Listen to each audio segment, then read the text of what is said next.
Es el canal de la libertad, el de la justicia y la paz de nuestro pueblo, la señal de las leyes y la transparencia,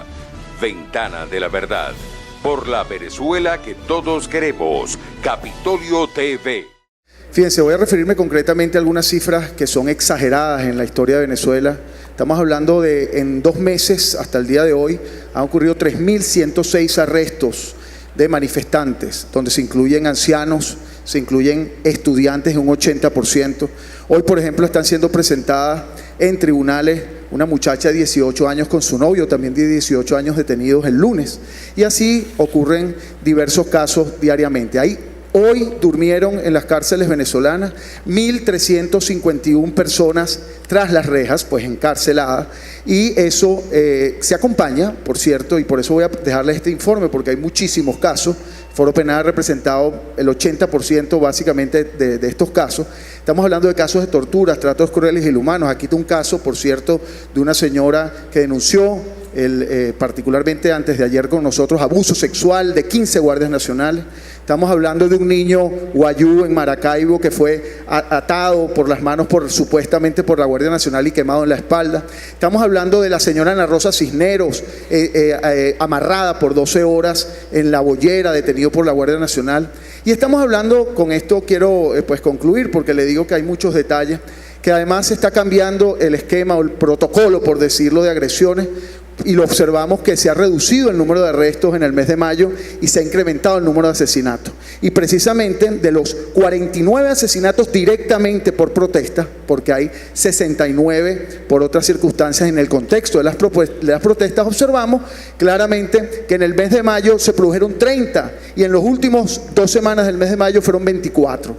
Bajan los arrestos, se incrementan los fallecidos, se incrementan los heridos, y particularmente en los estados donde hay más asesinatos son particularmente en el estado Barinas, Táchira, precisamente los estados donde se aplicó el Plan Zamora, un plan que nos debería explicar la Guardia Nacional a qué se refiere, pero evidentemente los resultados son mayor violación a los derechos humanos, mayor agresión, mayores arrestos y evidentemente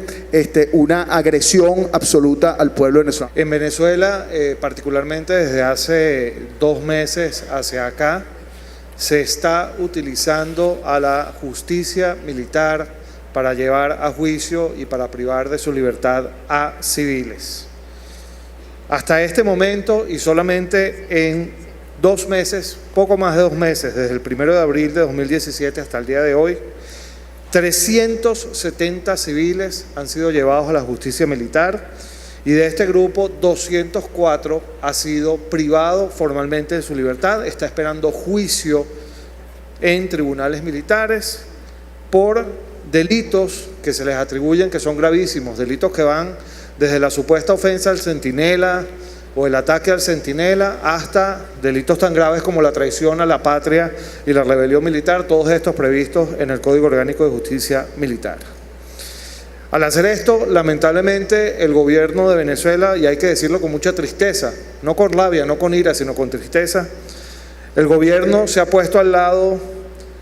de otros momentos históricos y ha colgado el presidente su foto en la misma infame galería de quienes hace mucho tiempo también actuaron así. Estamos hablando de gente como Pinochet en Chile, estamos hablando de gente como Videla y la Junta Militar, o los que integraron la Junta Militar en Argentina, de Castelo Branco en Brasil, de Bordaberry en Uruguay, de Hugo Banzer en Bolivia, de Stroessner en Paraguay, de Trujillo en la República Dominicana, de Velasco Alvarado, Morales Bermúdez y luego Fujimori en el Perú.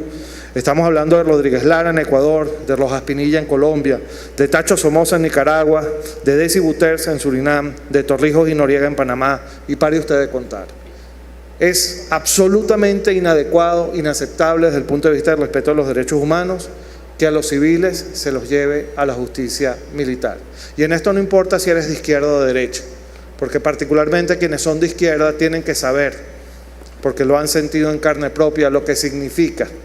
que a los civiles se los lleve ante la justicia militar. Hacemos formalmente esta denuncia y hacemos un llamado encarecido, independientemente de cuál sea la ideología, a cesar esta grave violación a los derechos humanos, a los principios del debido proceso y al juez natural que se está dando en Venezuela. Las cifras lo demuestran, y que han llevado a más de 370 civiles a los tribunales militares y que ha privado a 204 personas, todas ellas civiles, por tribunales militares de su libertad, imputadas además por delitos que son de estricta naturaleza militar. Es el canal de la libertad, el de la justicia y la paz de nuestro pueblo, la señal de las leyes y la transparencia, Ventana de la Verdad, por la Venezuela que todos queremos, Capitolio TV.